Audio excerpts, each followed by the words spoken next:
We are live. We are right now live.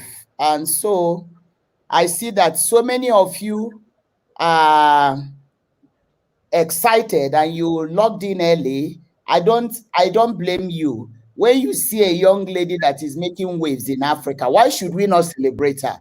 We should celebrate her seriously. So thank you for being live early, logging in early. So right now we have 5 minutes before we begin to hit the road. So kindly, every one of you, it's time for you to begin to share. Begin to share. Go to Pastor Esther Obasi-ike's Facebook and quickly share. Please quickly share. Let all your friends know what is going on. Let all your friends know what is going on. Those of you on YouTube, subscribe to my YouTube. If you're on YouTube, subscribe to my YouTube and also pick up the link from my YouTube. Pick up the link from my YouTube and send to all your WhatsApp, your group WhatsApps. I'm sure that we are here to inspire the next generation. And so we should do it, especially those of you who have been praying for the youth, the young ones, the next generation. This is now a big opportunity for us to use our stories to inspire them. I was watching CNN either today or yesterday briefly, and I saw where they talked about how stories are shaping the world. And I say, yeah, here we are. How stories are shaping the world. What you cannot communicate to people in different other ways, you can communicate with your stories. And I began to realize that this is not actually new. Far back as when Jesus was on earth, he communicated with stories. Can you imagine? He communicated with stories. Most of his sermons were in parables, stories that people could understand. So we are going back to the old times of Jesus in our contemporary world. So please share if you have not shared. Phyllis, kindly can you get into Instagram? I want to admit you on Instagram. I am live on Instagram and I want to welcome you on Instagram. So you join me on Instagram so that I can invite you on so that we are two. I don't want to be alone on Instagram. So I'm waiting for you. And once you do it, we will begin. A good evening to every one of you that have tuned in. God bless you so much. I want to also believe that we are having a good sound. You know, whenever we have Instagram on and we are two people, sometimes the sound distorts. And that's why I'm putting a headphone to control from my end. So I want to believe that from your end, the Instagram, the sound is okay. So wonderful people, give us a feedback whether the sound is okay. From my end is okay. Is once in a while I hear a little background from Phyllis, but from my end I think it's okay, because being that she is still a young lady, we want the young people on Instagram to follow and see what God is doing. So Phyllis, tell me when you have signed in so that I can admit you. All right, I've seen it. So send a request to be in your live view. Yeah, view, go live, correct.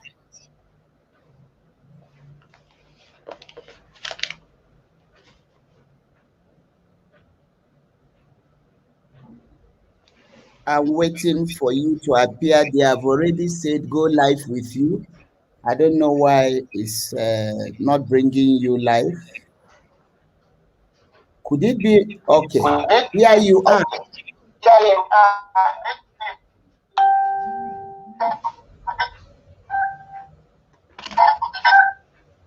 We are seeing your computer, not your face.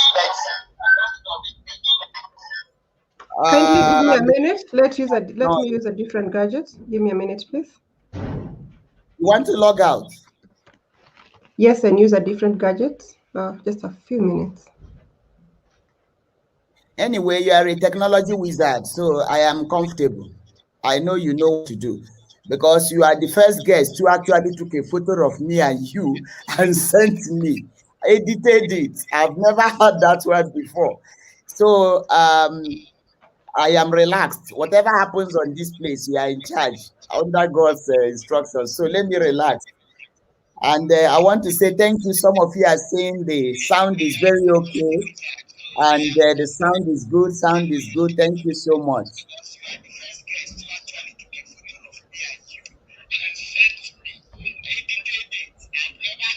And I'm sure you know, Phyllis, you cannot be on two gadgets together that is close by at the same time. Otherwise, the noise will be conflicting.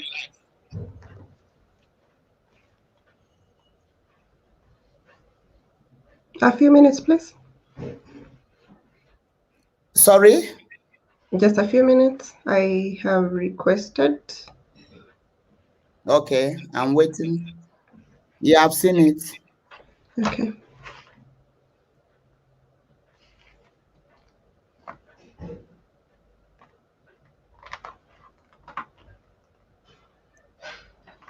Okay, I should be able to use this camera. Okay, good. Here you are, beautifully happy. So let's be sure that the sound on your end, on my end is good. Please confirm that the sound is okay.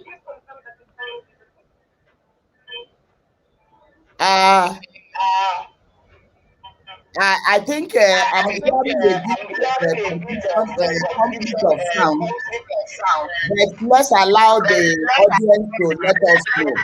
So, audience, tell us whether you are comfortable with what you are hearing out there at home. Okay, somebody says there is an echo. Echo.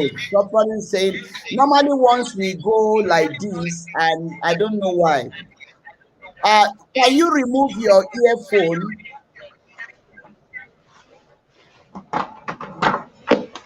Yes. Okay. Okay. Let's see whether there is again. People, please tell us. She has removed her earphone. Do we have an echo?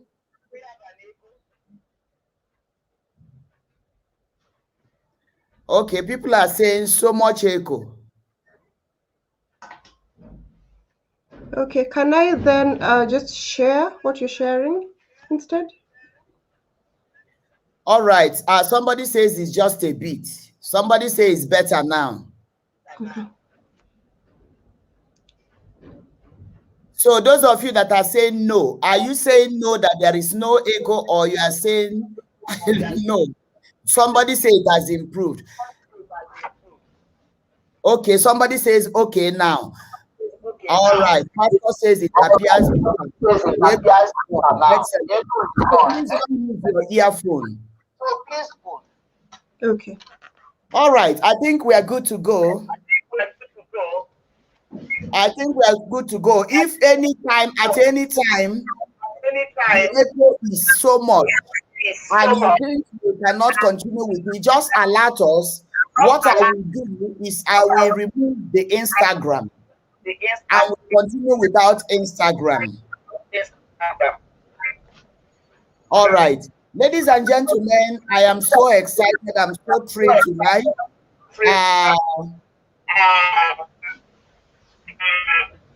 Somebody is saying that echo is back again. Okay.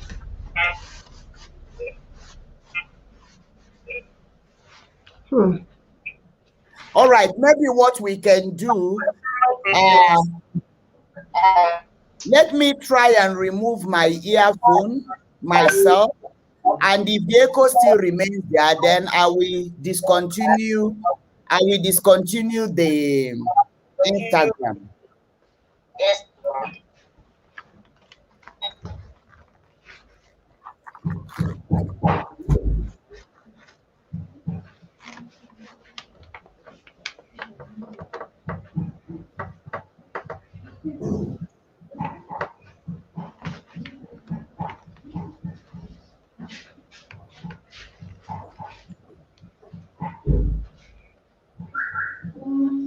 Now tell us whether the echo is still there. In fact, it's worse now. So let me end Instagram. What we are going to do is in the future we are going to see how to eliminate the echoes from the Instagram. We are going to find a way to eliminate it so that we can always be on live Instagram. I know that when I'm alone, we don't normally have echo. It's echo-less. But I think because we have people. So let me log out from Instagram. Those of you on Instagram, please join us on Facebook.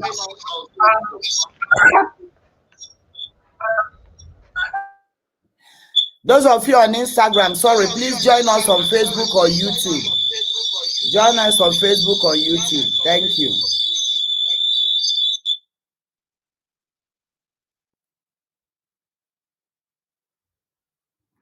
All right.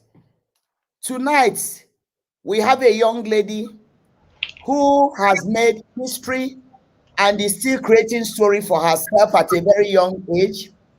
Before I welcome her, before I introduce her, I want to remind you that our revival meeting intensifies tomorrow, 8 p.m. on my page, on my YouTube, on my Twitter, 8 p.m. Don't forget, we are raising 7,000 people that will call on God to send revival in our time. Calling on God to send revival in our time, 7,000. You better put yourself as number 2, number 3, number 4, number 5. You can't be number 1. I'm number 1 in that group. Or my husband is number 1, I'm number 2. Then the rest of you can find your spaces on that in that boat. So please don't forget. Don't forget to join us tomorrow, 8 p.m. Now, if you have not shared, I don't want to hear that you have not shared. I don't want my people to text me and say, Mommy, this number of people have not shared. Or you make daddy to start writing, tell them to share. That will be a bad child you are. So please make sure you share right now. In case you have forgotten, share right now. Go to thumbs up. Don't forget our family values. Go to thumbs up and touch thumbs up immediately. Thumbs up, meaning I love what I'm seeing here. Go to my Facebook, follow me. If you have not been following me, follow me. Every Sunday we bring you the timbers and calibers of our time so that you can interact with them, get to know what they are doing, and allow their stories to shape us in one way or the other. Then on Mondays also, on this same page, you will realize that we are on Stirring Up Revival across the globe. So follow me, tick follow, and also tick like. If you have not liked my page, tick like. Then I want you also to pick up from me, to go to YouTube, subscribe. If you have not subscribed to my YouTube and you have been following me, you are a very stingy child, very stingy, extremely stingy. So you go there. If you have not subscribed, please go and subscribe on my YouTube, subscribe, then pick up the link and send to all your WhatsApp contacts. Send to all your WhatsApp contacts. Send to all your WhatsApp contacts. All right, we are loaded tonight. So ladies and gentlemen from across the globe, check, are you using 2 gadgets, Phyllis? No. One. Just okay. one. All right. Okay. Now, ladies and gentlemen from across the globe, let me appreciate you first. Ivy says, good evening, Mommy and Phyllis. You both look so beautiful. Thank you so much. And Jumoke, Deaconess Jumoke say, my beautiful mother. Thank you so much for all your compliments. I don't want this to go because sometimes Africans, we don't know how to reciprocate when comments are made. But when criticisms are made, we are sharp to attack back. But when people tell you you look beautiful, you don't even know what to say. Thank you so much, and we appreciate your compliments. All right. Now, ladies and gentlemen, I want you to put your hands together for this young lady by the name Phyllis Mathenge. I want you to put your hands together the way we welcome people on Keep It Real show from across the globe. And if you are watching us from outside Kenya, let us know that you are watching from outside Kenya, because this show is not a localized show. It is locally initiated, but globally appreciated and presented. So please, I want you to put your hands together for, just call her our daughter. So give her a round of applause. Give her a round of applause. Give her a round of applause. Give her a round of applause. All right. All these go to the Almighty God on your behalf, Phyllis. Now, Phyllis, tell me, who is Phyllis? Just in 2 minutes, tell us who you are. Thank you. Thank you, Pastor Esther, for inviting me into this show. I must say I'm very pleased, and I must say that I've been following you very closely, and therefore it's indeed an honor to be in this show as a guest. I am happy, and I hope that we are going to inspire, to influence, and to mentor. My name is Phyllis Mathenge. I am a daughter of Mr. and Mrs. Mathenge. I am a sister to 2 lovely sisters, and up to a brother. I am a granddaughter. I am an auntie. I am a daughter of Africa. I am a Catholic, by the way. I love God. And I believe that it is God who has allowed us to meet so that we can be able to do something great together, not just today, but in every day to come. I'm an engineer by profession. I work in the energy sector as a geothermal drilling engineer. Further to that, I care for women, I care for gender equality, I care for young professionals, and my mission in life is to, 1, influence, mentor, and be able to bring more people into STEM, but also to equip young professionals with skills to achieve their maximum potential. It is not time when we say that we are not good enough. It is when we analyze what gaps we have and we work on them. Thank you. Wow. Wow, wow, wow. You said you've been following me. I think I have so many secret disciples. I think I have so many secret disciples. Only when we get to heaven that all of you will gather and say, we've been following you, we've been following you.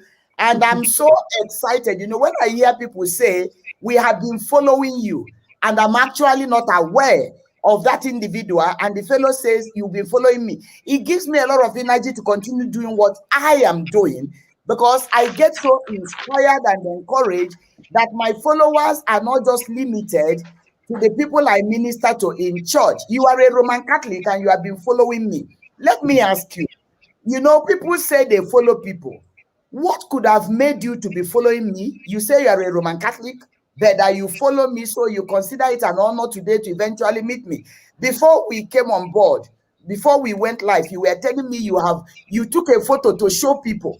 You told me, I want to take a photo to post to all my friends, to tell them that I met you,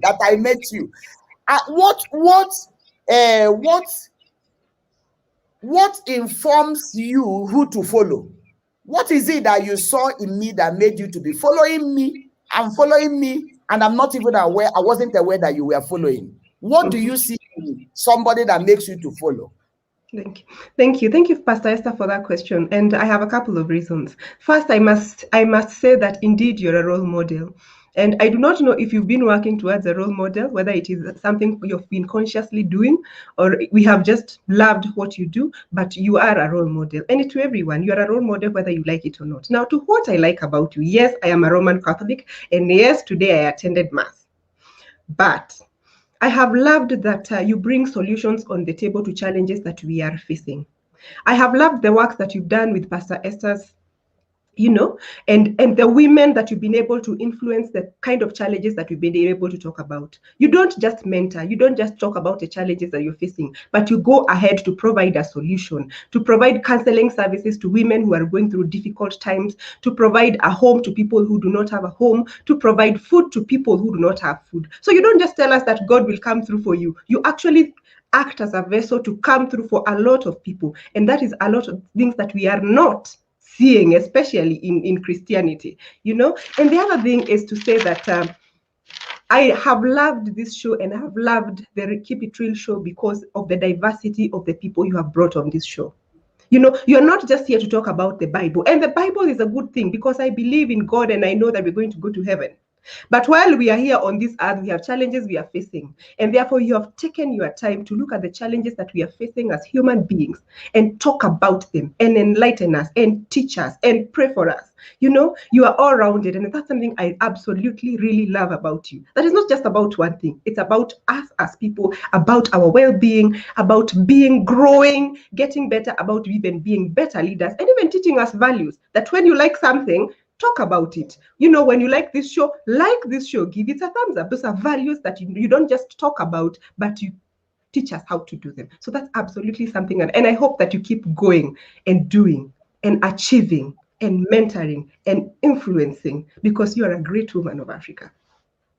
Wow, thank you so much. And especially, I think it gladdens my heart to hear it from somebody in the 30s, not my colleagues in 50s, some people in 60s, but to hear it from somebody of your age. I am so excited. I'm so inspired. We were chatting before we went live, and you made a statement that I think will be very important for our audience today, because if at your age you have caught this kind of a statement, I think it's worth sharing with people. But before I go to that aspect, somebody by the name Onesimus Mulu says, "Thanks a lot, engineer. So I am not alone. I am an Adventist, but mommy has taught me a lot in this Christian life." Amen. So I am happy that an Adventist is also following me, and that the Adventist is saying, I have taught him so much about Christianity, though he's an Adventist. So I am excited that we are not caught within the boundaries of denomination, that our impact is far beyond denomination. So back to the statement you made that may help somebody tonight before we go to your career. When we were talking outside the camera, you were saying something about me, you know, repeating how you love me, how you've been following. And I laughed, and I said, and you said, you always dress well. You said you always dress well. You have always dressed well. And I laughed, and I said, well, that yesterday I was actually with one of our ministers. After we did a prayer in church, I went to shop, and one of our ministers followed me. And where we went to buy something, the lady came and said, I am thrilled. I always get thrilled in the shop when I see you because of your dressing. So she said, I just look forward to seeing you, to come to shop when you arrive in this shop, just to look at your dress code. And I told you that I'm happy, because for if I dress well, it is for God. I told you that intentionally I dress well to help somebody out there connect with the beauty of Jesus. I said, when people tell you that you dress well and you just say, oh, good. I said, no. For me, it's not about me. I go out knowing that I didn't know that somebody who sells juice normally waits to see me to come to shop, just to look at the way I look. For me, it was such an inspiring commendation yesterday, and she did it before one of our ministers with me. And so you made a statement, and I think that statement worth paying attention to. Please, can you repeat that statement? Thank you, Pastor Esther. One, you are a brand, whether you like it or not. Number two, you are a role model to someone, whether you like it or not. Whether you are working towards becoming a role model, or whether someone just likes you. And you see what? Most of the time, and even when you're going through difficult times and challenges, someone is admiring you. They admire how you look. They admire how you think. They admire how you talk. They admire your success. Because the matter of fact is, we are not equal, and our success is not equal. And therefore, when you think you're doing very badly, someone wants to be you. Someone wants to be where you are. And when you think that things are not working for you, someone else is hoping to live that life which you think is not working for you. So then what can we do as professionals, as pastors, as sisters, as brothers, as daughters and sons of Christ? Is whatever you're going through, in whatever you are doing, do it to your best. Because believe it or not, someone is admiring you somewhere. And we must say that Christianity is not about poverty. And Christianity is not about dressing badly. Please, dress well for Christ. Engineer well for Christ. Preach well for Christ. Lawyer well for Christ. Because it is Christ who brought you here. He brought you for abundance to thrive. And while at it, teach, influence, mentor, and be deliberate. Be good at what you do, because what else can you do? What else can you offer to Jehovah but to be the best version of yourself? And yes, I love the way you dress as well. You are always so smart. Thank you so much. You say be a brand for Jesus. I think that's who we are, brand for Jesus, ambassadors for Jesus. And you mentioned something before we came live. You said nobody will ever be influenced by your burdens that you carry. They are influenced by the way you present yourself. And that caught my attention because all of us have burdens. We have challenges. Today, I shared one in church that I'm sure people they left wondering what is she saying, because they still can't understand what I'm saying. They don't know what I'm saying. They are waiting and they are wondering, let her tell us the truth, what she's saying. But I just told them I carried a burden for almost 7 years, and God spread it out. And look, I told them one day you will hear the story. But do you know that I know within those 7 years, 6 years and some months, like you said, people are being influenced by who I am without knowing the problem I carried from 2014 that God solved in this year. So don't go out I'm sure people were shocked. You mean mommy was carrying a problem like that? She never preached about it. She never raised prayer points in church about it. She never talked about it. And every day she's telling people, God is able. And that's your statement, that people will never be influenced by your burdens.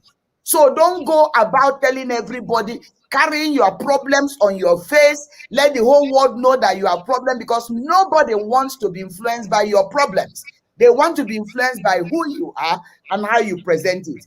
I believe that many people watching us, many may be going through problems, but I pray that as the Lord has given us grace to package ourselves, irrespective of all the problems that we were going under those packaging, nobody knew until God comes through for you. I pray that that same grace is released tonight. Let me ask you, you are a geothermal drilling engineer or geothermal engineer. To be honest with you, this is Keep It Real show. I didn't know anything about this profession until I heard about you. So when I heard about you, I went to check and I saw who a geothermal engineer is. I don't want to assume that everybody watching us today know who that fellow is and that they have gone to check up the way I did. Please tell us, who is a geothermal engineer? What is it all about? Okay. Thank you very much. Generally, I work in the energy sector. Maybe I'll start with a small story of where it all started. I studied electrical engineering at the University of Nairobi. I finished a couple of years ago. I later was very excited. And when I was in school, there was this hula baloo about, the energy sector. And, we were beginning to talk about climate change and about going green and green energy and sustainable solutions and sustainable sources of energy. And then there was this big thing about geothermal energy. So basically, geothermal energy is where we drill holes into the earth to extract steam and hot water, and that steam is used to drive turbines to generate electricity. And that steam or the hot water can also be used to provide other sources, other direct uses of geothermal. For instance, in the projects that we have in the country, we use it for drying maize, we use it for pasteurization of milk and other sources. Now, it feels like it's a big thing. It feels like it's something that it's a silo. It feels like, we know what teachers do, we know what doctors do, we know what pastors do. It's like geothermal engineering is something we really don't understand. And it could be true, yes, we might not understand. But the truth of the matter is we are all in the energy sector. What I do on a day-to-day basis, I design and supervise drilling of those geothermal wells. So we will drill a hole up to about 3 kilometers into the ground in search of the steam. And once we hit it, and we have been very, very successful in Kenya, we then use it to produce electricity and also for other direct uses. I must also mention that in Kenya, we are doing very well because we are leading in Africa with over 800 megawatts of geothermal into the grid, yes. And we are in the top 10 in the world. We are doing very, very well. In Kenya? Yes. Yeah.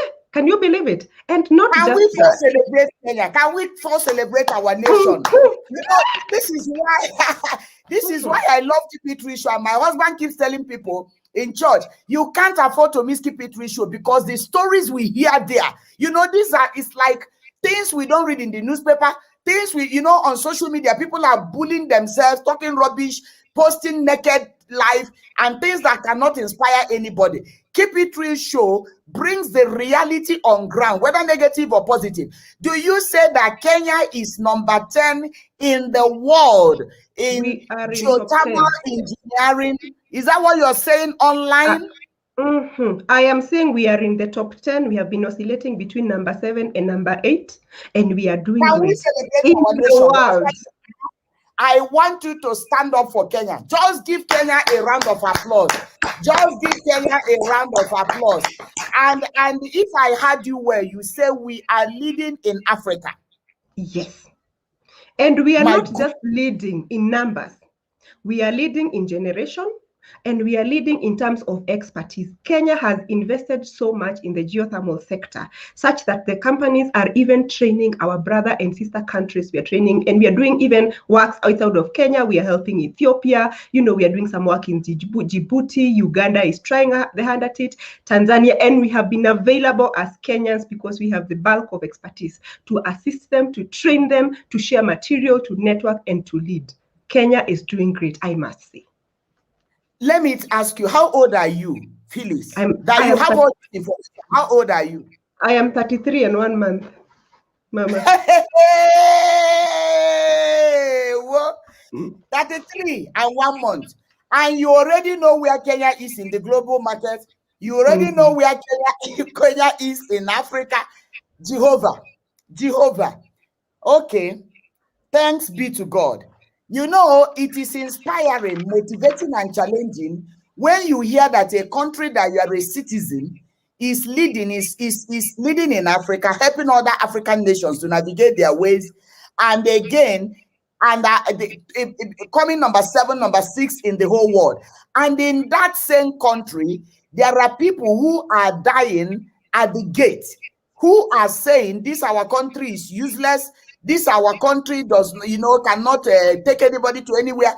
And we are actually saying, I wish I'm not a Kenyan because things are not moving. I believe that hearing what you are saying makes us to wake up and say, where am I? Where am I in this Kenya business? There is a reason why I'm a Kenyan. God did not bring me to be a Kenyan to die poor, to die begging, to die in non-entity. Even though this Keep It Real Show, we are not talking to the Kenyans, we are talking to the entire world. But I think we are proud that you are a Kenyan and telling us that Kenya is actually far away from where we think it is. And so it's a wake-up call for all of us to wake up and find ourselves strategically where we should be. This is the message I'll be preaching on the 5th of June. 5th of June, we'll be having the Queen Esther's generation, the women meeting you talked about, that you are so excited the way we are shaping people. The theme of that meeting is anointed for the marketplace. Anointed for the marketplace. And the kind of message that God has given me for that day, I am feeling that next week should be June 5th. I feel like God should make next week to be June 5th so that people can hear the opportunities and where God is taking us to. So those of you watching me, you know that will be our first physical meeting after the second lockdown. You can't afford to miss the QEG of 5th of June, whether male or female. Book your seat on time and be there 2 p.m. You will understand why the marketplace is the place God has put his attention right now. Make sure you are there. Back to you, Phyllis. How did you develop this kind of passion? What led you to go into this kind of difficult passion? Because a difficult terrain, because you are actually the first female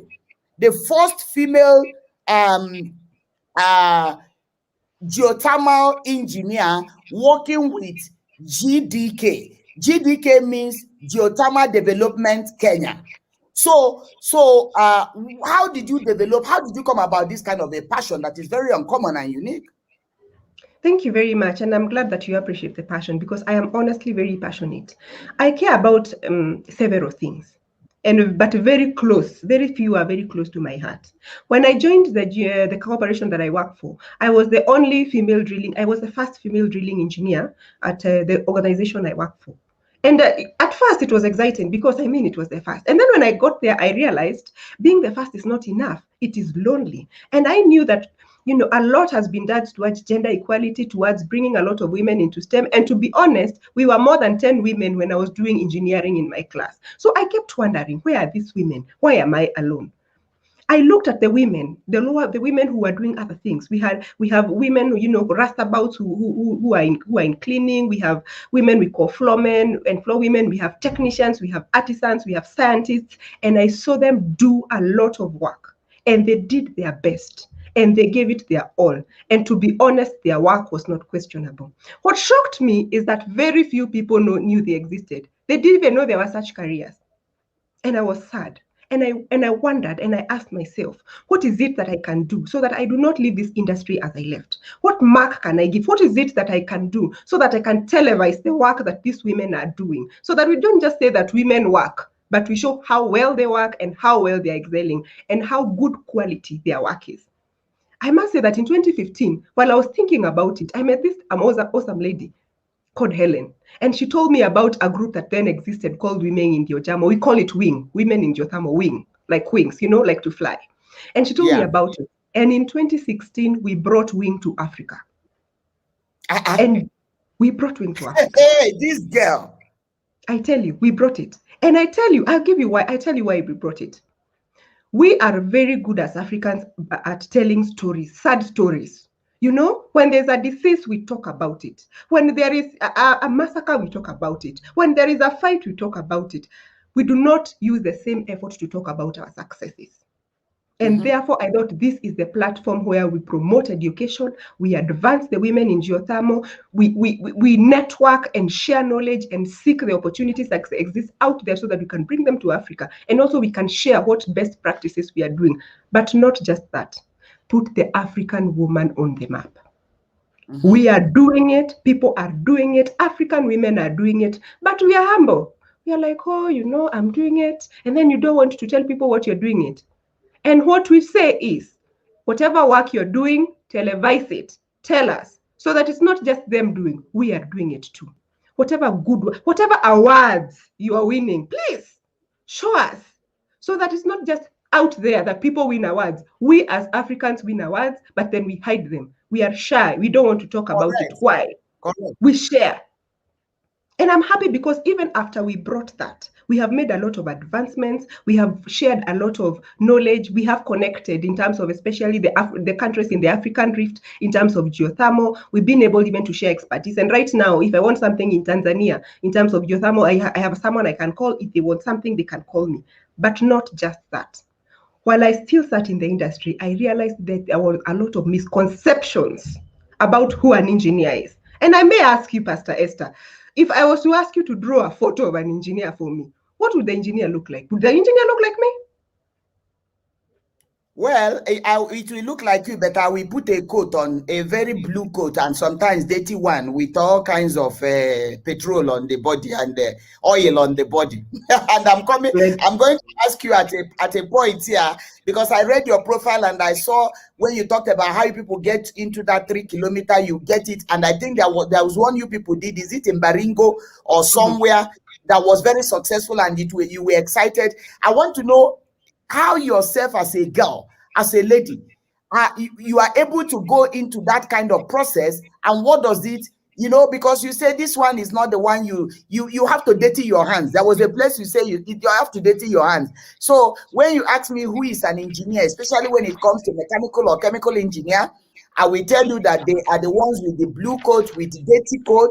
Then if it is electrical engineer, I will tell you they are the ones with the spanner trying to fix electrical things. Then if it is a structural engineer, there are different kinds of engineering. So depending on the one you ask me, I'll give you the answer, because I think I also have a little knowledge in those areas, because I read food science and technology. So in the class, we had common classes with chemical engineers in class. Thank you very much for saying that. And I will tell you what, most of the time when I ask people who an engineer looks like, first they will give a photo of a man, not a woman. Number two, the person will be dirty. Number three, the person will look a little bit unkempt. And number four, they will look like they are the busiest people in life who do not have a life and who are not happy. I tell you what, engineers look like this. They are happy, they are successful, they are influential, they are mentors. And why do we then look like this? At work, we are dirty. We work. We are technically competent. We do what it takes to be an engineer, and we do it so well because we do not want any other woman to come into the industry and be told that they were incompetent like that other woman. No, we leave a mark and we are successful at it. So at work, we are engineers first and women second. When we get out of that work, we are women first and then we are engineers. We are happy, we are successful, we dress up, we are well spoken, and we are not shy. And this is what we are telling girls today. You know, when you think of engineering, don't think we live in the bush all the time. Don't think we are dirty all the time. There is a life to it. There is happiness to it. There is satisfaction to it. That once you have done all the good work, you can come out here, you can wear proper makeup, you can wear a nice dress, because that is what it means to be an engineer. And you know, there are fallacies and logical mistakes that people make, that engineers are all dirty. No, you have not seen the right engineers. We are here. And I can tell you 10 women right now who are doing great, who are dirty during the day, but over weekends and in the evenings, they are great women, running families and doing great things. Thank you. You look awesome. You look awesome. Some years ago, of course, I have a group of girls I mentor. By the way, maybe you're not aware of that. You only know about the women arms. I mentor secondary school girls ages 13 to 20, and we call them Queen Esther's next generation. They are incredible. We love them so much. Young girls. COVID slowed us down, but we are not out. So some years ago, we took them to Nakuru, and Safaricom sent some branded backpack, biros, paper, books, exercise books for them, and one of them was sent to teach them on technology. Safaricom sent somebody to teach them on technology to help popularize STEM and to encourage girls to go into technology. Let me tell you, when they asked them there, how many of you want to be an engineer? How many of you want to go into this? They didn't want. In fact, the lady who spoke to them had a hard time. They were sleeping. It was like when that fellow was talking, they were waiting for, give us the bag from Safaricom, give us the bag. They were not interested. And so it made me to know that there is a mindset of women towards engineering. There is a lot of work to be done to encourage our girls to appreciate what you're saying now, that it's not just all about dirty work, that field is not just about dirty work. And so please get ready to be part of our faculty for these girls, so that you can tell them that, look at how beautiful you are black and beautiful. So you tell them that life is not about just wearing that blue coat, and there are other things outside that. Let me ask you, why is it also there is this African mentality that people that in that terrain, they don't get married? Well, that's a question that have been asked several times. And one, I must say that the issue of gender equality, first, we live in Africa. And living in Africa, you must understand that it's basically a patriarchal society. You know, the man is the head, the man is the one who is saying, and therefore even the issue of gender equality and the issue of, equity and the issue of empowering the woman has come in, but it has not been as quick as in other parts of the world because of our cultural practices. And remember, I am a proud African and I love our culture, by the way. I love everything about Africa. However, we have also slowly and surely, started the journey of gender equality and gender equity. And some of the misconceptions that have been there, we have tried to address them. Look, growing up, we knew that the father is the one, who is the head. And being the head came with earning more, came with, he's the one who sort of went away to look for money, while the woman was a homemaker, being at home, cooking, farming, being there, taking care of the children, nurturing, which is a good thing. But as we go, we realize that even with a woman can even do better, can provide the resources as much. And it is not to mean that we are not taking care of our families any less. And it is not to mean that we cannot get married, because, by the way, I hope to get married soon, because it's not to mean, because I've seen amazing engineers married and doing their job and still going to field work and doing a great job. But it is to mean that we are enlightening and talking about our cultural practices and talking up and telling them what is acceptable, and even demystifying the issue of engineering, demystifying the issue of being a professional, so that it doesn't feel like because you're a professional, you are not a woman anymore, you are a higher woman. Because at work, you are a professional, the professional you are. But when you get to your house, you are the woman. That's just it. And so some people might misunderstand. Because I don't see the difference between an engineer and a medical doctor. There are many women that are medical doctors, they are married, they are settled. I don't see the difference between an engineer and a classroom teacher. As a matter of fact, somebody who lectured you to become an engineer, so that person is also an engineer by extension, by teaching you physics, teaching you electrical things and all those stuffs, and how to drill and how to, somebody taught you that, and some of them are women in the classroom. I don't even see the difference between an engineer and a pastor like me, that stands to now pray and shape people to become who God wants them to become. So I am so excited about what you are doing. I'm so excited about what you are doing. It's a new wake-up call for our girls. I'm going to ask you something about STEM. But before I go there, I want us to take a few comments so that our audience feel that they are part of this discussion. Somebody by Achieng Nanda says, so echo Engineer Phyllis, my 9-year-old son is watching this program. My 9-year-old son is watching this program and listening, and this is what he said. Pastor Esther's voice, good. Dress, good. Hair, good. Voice, good. Accent, superb. My favorite pastor. This is a 9-year-old son already having the ability to appreciate that a woman, this is a boy, saying the pastor's voice is good, the dress is good, her hair is good, her voice is good, her accent is good, and she's my favorite pastor. Now, what are we doing with this 9-year-old boy? We are shaping her mentality about worldview towards women. That's why I say, let me read this comment. Because if a boy at that age could appreciate me to that level, it means that this child will grow up respecting women. It shows that this boy will grow up knowing that women are part of God's agenda in Africa. So the father, whoever is the one that wrote this, whether the father or the mother or both, I congratulate you. And I pray that this boy will grow up being somebody that will also help to change perspectives in our time. Somebody, Wekesa, is asking you a question. She said, Mommy, please ask Engineer Phyllis, why my electricity bundles do not last?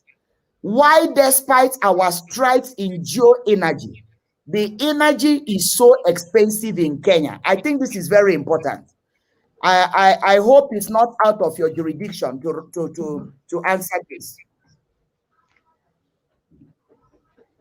Okay, would you like me to answer now?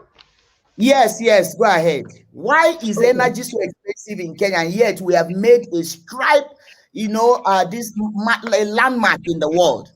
Okay, thank you very much. And that's a very important question. Now, the way the energy sector works and the dynamics in the energy sector is that first we look at we approximate the amount of energy that we require for the next couple of years. For instance, Kenya has a blueprint of the energy they are going to require in the next 5 years, in the next 10 years, in the next 15 years, in the next 30 years, 50 years, going forward. Then from there, we create a plan of the, the sources of energy that we think we are going to require or we are going to employ within that period, and the way we are going to step up slowly but surely. Now, yes, I would say that I also feel sometimes the electricity is a little bit high compared to other places. Very high. When we are paying our bill in church, at times I open my mouth, I ask, what have we used? We only come to church on Mondays, on Sunday, and maybe Saturday occasionally. And even during the pandemic, we were busy paying when there were not even people. We put a lift, the thing went up, we started regulating the lift to be used by only 1 or 2 people. Yet we don't see even the difference in reduction. So it's not even about small, it is quite expensive. And yet we have made, this is a very serious question. We are stopping the work, we are not seeing it trickling down. So we need the answer tonight.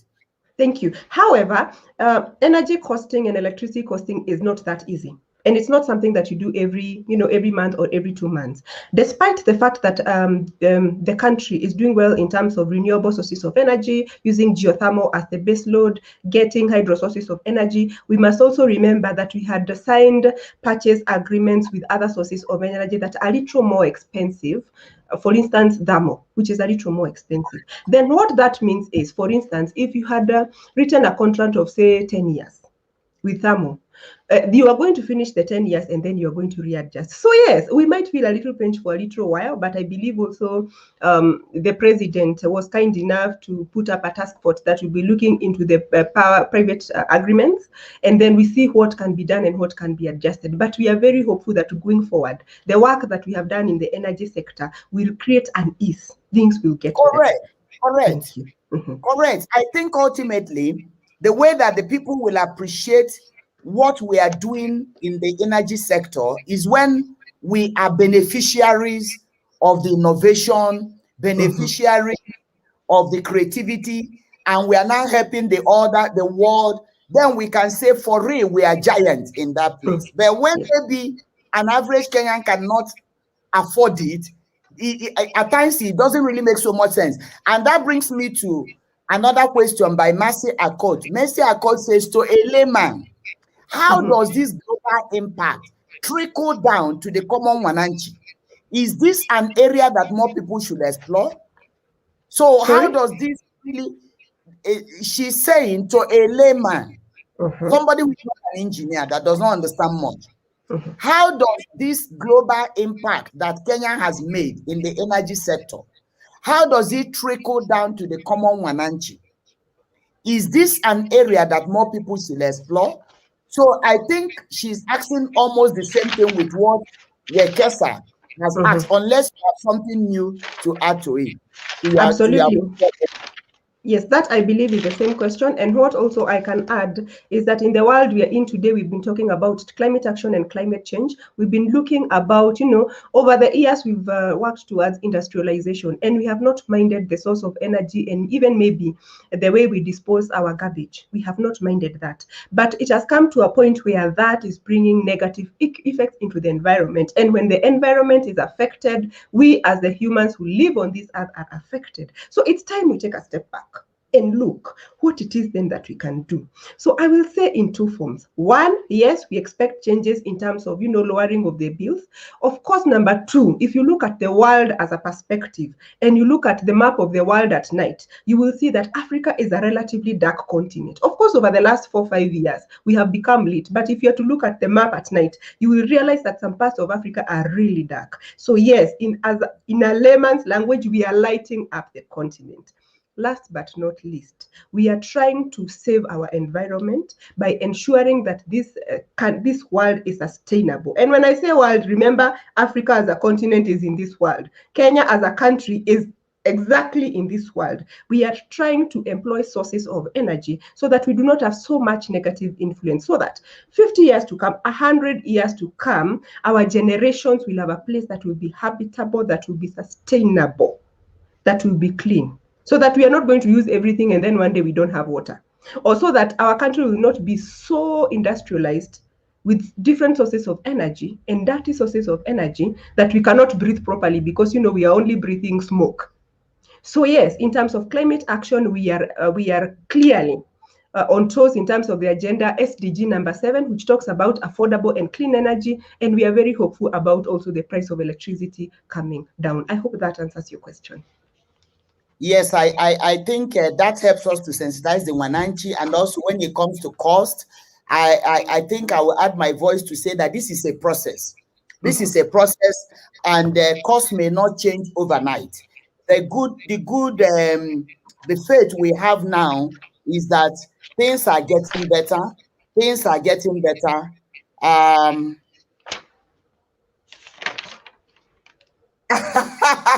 Somebody is telling me if I say that cost is high, I should be one of the producers. Yes, I should be one of the producers. Don't worry. Later, you will teach me how you guys are doing that thing. I can actually be part of your ambassadors to market, to help, to talk about it, and we see how we can, the cost can be reduced. Now, somebody, Wanjiru says, wow, glad to hear from you. In your book, Mommy, Real People, Real Issues. In the chapter about career advancement, there is a testimony about one who excelled in energy farm. Is she the one on board? Let me first thank you, Wanjiru, for reading my book. That's why I paid attention to what you've read. I love people who have read my book. Thank you for reading my book, Real People, Real Issues, and even remembering that there is a chapter on career advancement in that book. Thank you, Wanjiru. No, she's not the one.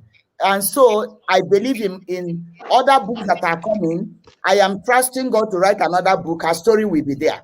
So she's not the one. It's someone else in the energy sector. All right. Let me take maybe one or two questions more before we go back. Isabel is asking, Engineer Mathenge, do we have enough geothermal engineers in the Kenya labor market? And are there adequate training institutions in Kenya for the same? Thank you very much. The more we grow, the more we need more experts. So we need you. Please, if you're ready to join us, come. We need you.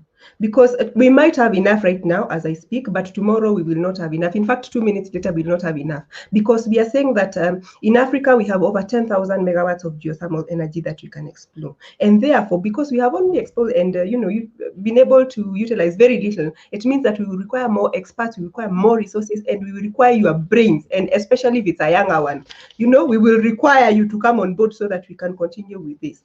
Now, a lot of the people who are experts right now in the geothermal sector have gotten their basic maybe degrees in the country and have gone abroad to study geothermal sector. So we have trained a lot in Iceland, we have trained a lot in New Zealand, we have trained a lot in the US, a bit in Japan, some places in China. So a lot of people have gotten a lot of education out there in terms of geothermal energy. In the country, we have I believe KU is giving a course on petroleum engineering. In fact, we have I have some people that I talk to, I mentor, who are in the Society of Petroleum Engineers. In fact, the other day we had a session in a university, in Dedan Kimathi University. They also have a course on geothermal technology. Of course, also you can go abroad. As a company, we have courses that we teach. We take experts who have basic knowledge and we teach you on certificates. And we also do on-job trainings to ensure that you get the best.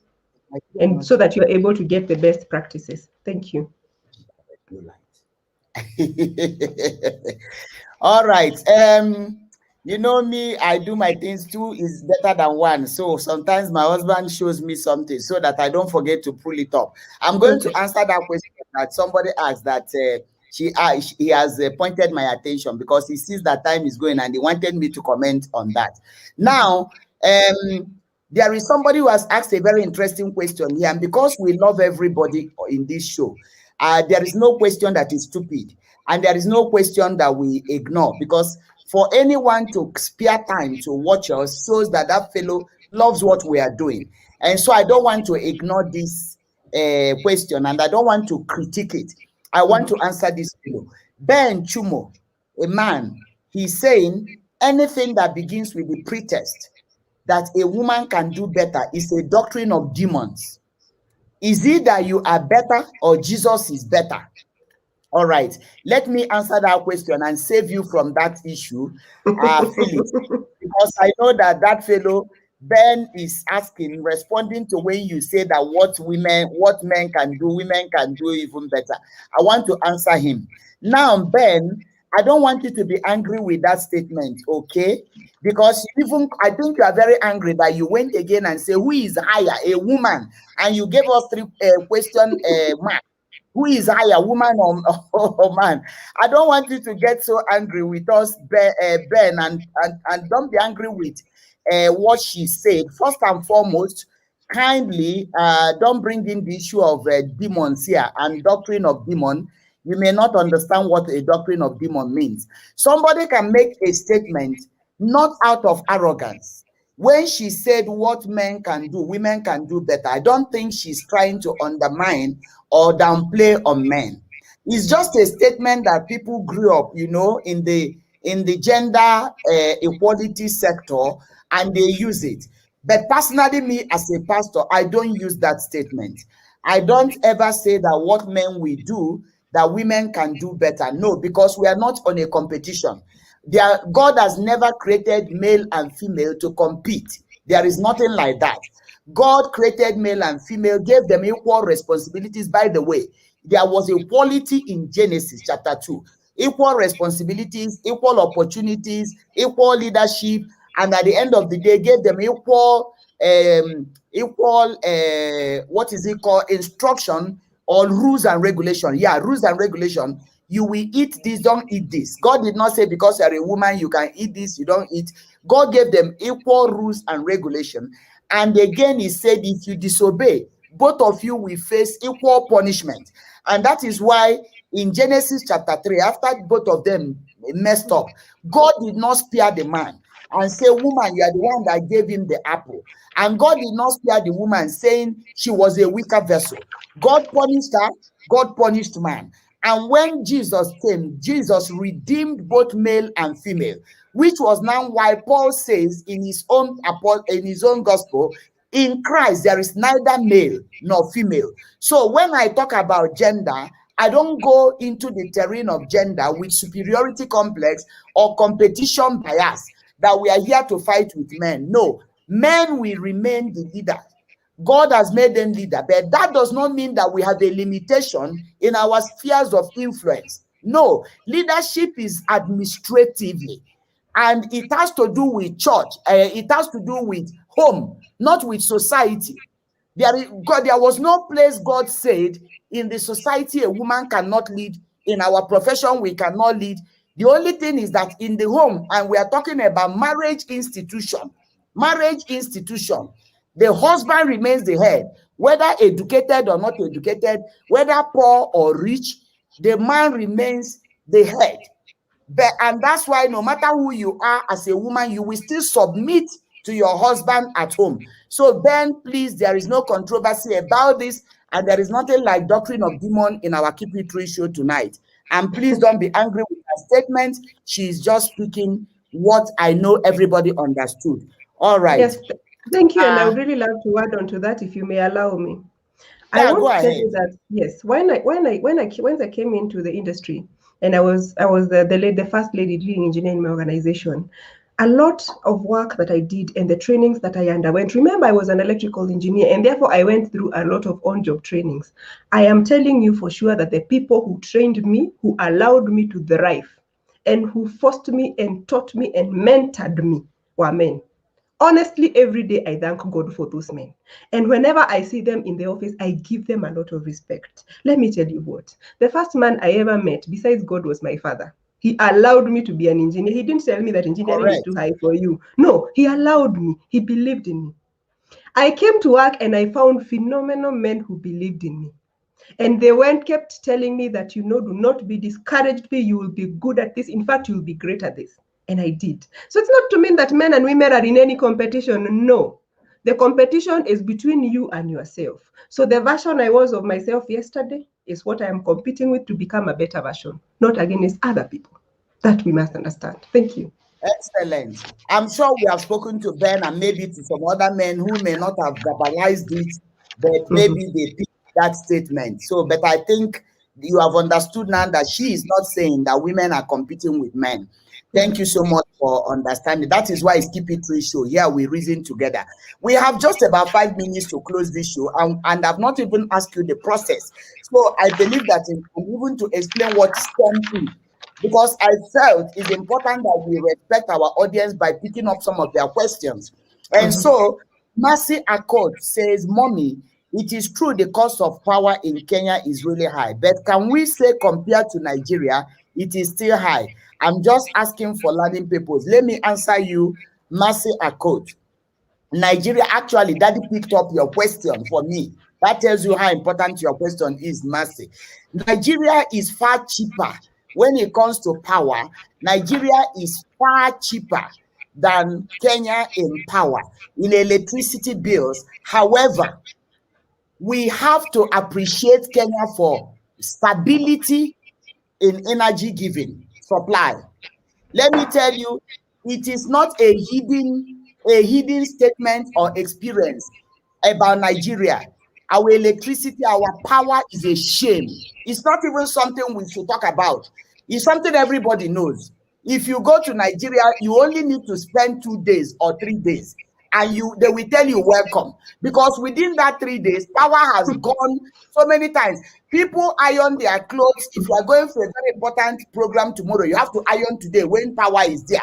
So most houses live on generator, which is not common in Kenya. Kenya, power, you come in, you put on light. And in fact, in Kenya, when they want to take power, sometimes they even give you notice. They tell you, Lavington, like we live in Lavington area, Lavington will not have power because there's rain or there's something has happened. They are so cautious that they even tell you we will not have power. Let me tell you the truth. I rather pay for a service and enjoy that service than pay little for a service that frustrates my life. So power may be cheap in Nigeria, but expensive at the end, because the money you are spending on generator, the nuisance, the noise nuisance of generator, the fuel that is polluting the climate and polluting everywhere, doesn't worth it. So you better ask me to pay and give me power like Kenya. Kenya tells you to pay, but you have the power. And so we need to celebrate Kenya for that. Even though we are trusting God that the power bills will go down from what you have explained, that I think Kenya is so honorable in energy sector, because it is so difficult for you to, when the power goes, even when we complain, Kenya power, you can't compare it with my country, Nigeria. You can't compare. I'm a Nigerian, but I can't keep my mouth shut. So let's appreciate people when they are doing well. I know where Nigeria is doing very well. If we talk about that, we will celebrate them. But as far as energy is concerned, Nigeria is far from being what it should be. All right. Let us, as we're about to close, I want to remind all of us, please make sure that you have shared this. Make sure you go back to listen to this to inspire yourself. Make sure you get ready for our prayer revival tomorrow. Some of these things we praise. When we pray, we see the nation getting better. We pray for the government.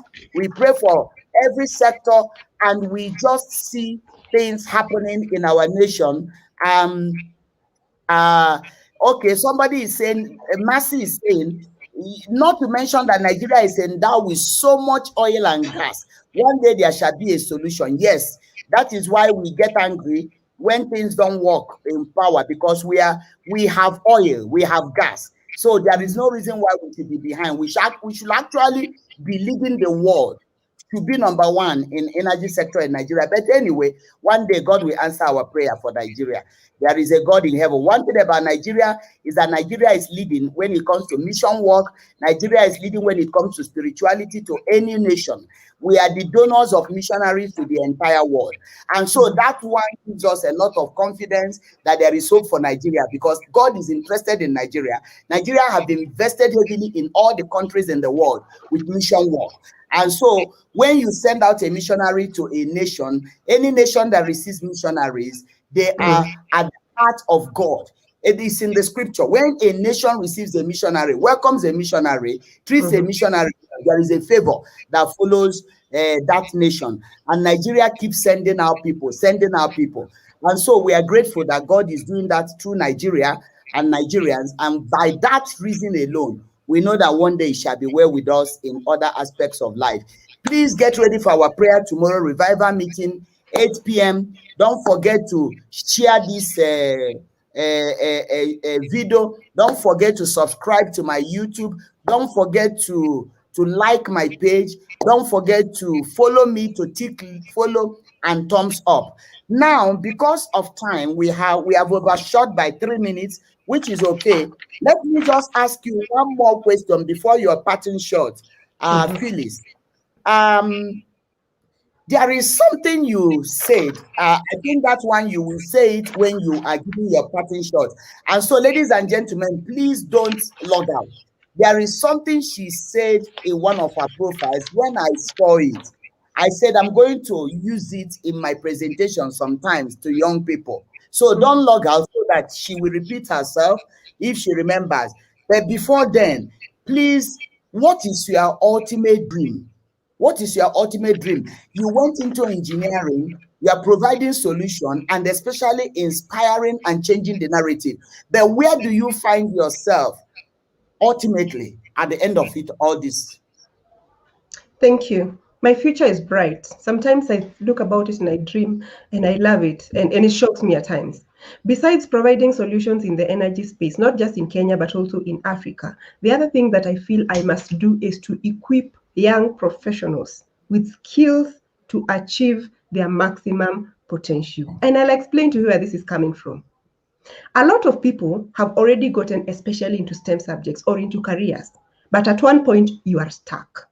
You don't know what to do. You feel discouraged. You feel you are stagnated. You don't know if you should quit your job or start a business or change something else. It is to tell young people, because a lot of work goes into encouraging young boys and girls to work hard and to get into professionals. But who takes care of the people already in professionals?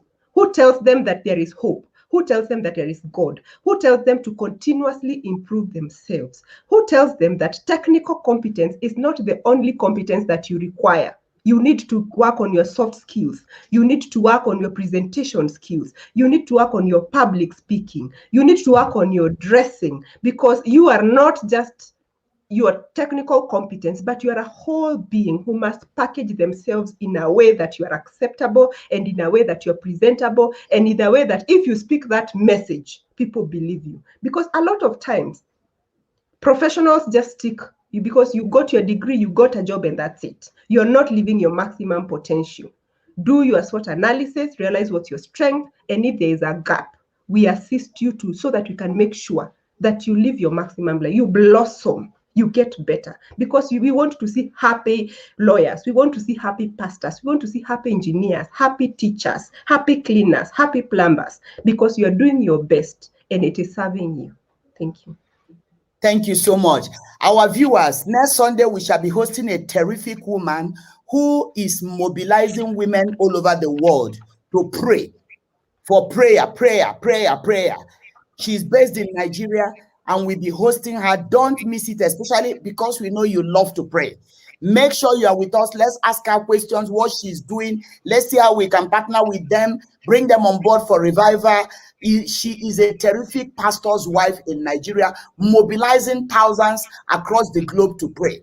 So please join us next Sunday on Keep It Real Show, and we will take some time to allow her pray and also pray with us in that program. Now, Phyllis, as we close now, I read something you said as a parting shot somewhere. I don't know whether you will remember it. If you don't remember, can I read it for you? What will be your parting shot? Do you want me to read it? Please read for you before I give my parting shot for today. Okay, here it is said, what will you tell a young girl or woman who wants to join this sector, or those who are already in? This is what you said. You said, you will never be ready. Start now. Take a leap of faith and shave the shy away. Show up. And if there is no seat, this is the one that really made me, I said you are too much. Show up. And if there is no seat at the table, please bring in your folding chair. You will often be talked about. So what? Don't sweat little stuff. Believe in yourself. Cheer yourself, because no one can cheer yourself better than you. Dream big dreams and then wake up and achieve it. I love where you said, if you show up, just show up. You know, it is like show up to the party. When you get there, you look at the table, you see that they have set the table. There's no chair for you. They didn't put any chair for you. Go and get your folding chair. Bring a folding chair from your house. Come there and put it by that table and sit down. Viewers, I don't think you need a better party shot than this. In other words, every one of us should have a folding chair in our lives. Have a folding chair. When you appear there and they don't give you chair, set up your chair. I will add my own. Have a folding tent. If you get there and they say they will not give you a tent, a shade, put your own and put your umbrella there and sit. Amen. Yes. Arrive at the marketplace. I am here. And when you look at hawkers, you can appreciate this, because there are some people who just pinch somewhere and they are saying, Mandazi, 1 shilling. Mandazi, 1 shilling. Mandazi, 1. The city council will come and push them, shout at them, they go. Another time you find them in another location. Mandazi, 2 bob. Mandazi, 2 bob. And some of them women trying to survive. Have your folding chair, have your folding tent. Pitch it anywhere in the world, because Psalm 24 says the earth is our father's. Our Father owns the earth and the fullness thereof. If you are a child of God, there is a space for you. Don't miss June meeting for any reason. Anointed for the marketplace, June 5th. Put it in your date, in your calendar, in your itinerary. 2 to 5, we shall be physical meeting at Solution Center to see how we can take over the marketplace. You can give us your shorting part as we close. Thank you. I have 2 messages today. The first message is to professionals. Technical competence is not the only competence. Keep improving yourself. Do not arrive. Whenever you feel you're good at something, find something else you can do. Repackage yourself. Look at what other people are doing. It is not to compare with other people, but it is to improve yourself. Challenge yourself. Challenge the impossibility and be good at it. Some of our children just finished, did their high school, and others just did their Form 4. And some parents are discouraged, and some parents feel that the vision they had for their children is not what they've gotten, and they feel that they might have failed them. Remember that we are all God's children, and God loves us. Whatever your child has scored is not the end. Maybe you envisioned an A, and then they got a B+. Honestly, they tried. Embrace those children. Show them love. Support them, because you will be surprised that with a little support, a little care, and a little parenting, they will be better at what they do. And to all of us, good is the enemy of better. Good is the enemy of better.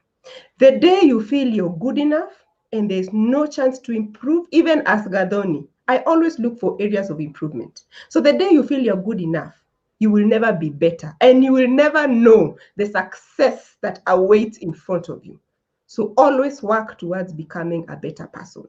And because the Bible says in 2 Timothy chapter 1, verse 7, that for God has not given us a spirit of fear, but of power and of love and of sound mind. You are commissioned. You can. Do not fear. Do not be afraid. You have the power from the Lord. You have the love. You have a sound mind. You can and you will. Believe in yourself if no one else can. Thank you.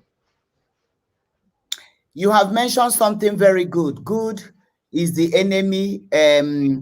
What did you say? Good. Good is the enemy of better. Of better. If you have read the book From Good to Great, powerful book. Unless you move from good to great, you are nowhere. You may not have a proper space here. And when you say, don't ever say, I have done my good. I remembered we love to evaluate staff evaluation. I laugh when you see one or two people say, you are telling the staff, you are saying, you didn't do well here. The fellow will tell you, I did my best. Now, when you hear that kind of statement, I have done my best, I've tried my best, and this best is not even good enough, it's not even better. It is something that will not pass anything in the marketplace, and somebody says, I think I did my best. You know that this individual is not heading anywhere. He's not heading anywhere, because our language should always be, where can I improve? Exactly. You can never say, this is my good and I stay on my good. No, there is a word in English language called better, and there is a word that is called best. So when you are on good and you are told this good is not even good enough, and you say, but I tried my best, I think to speak more with such an individual, it may even be a total waste of time or energy, except when that individual takes a personal responsibility of him or herself to understand that there is a vocabulary called good, better, best. When we went to school, we were taught good, better, best. Thank you very much, Pastor. And even as you say best, remember your best today is not necessarily your best tomorrow.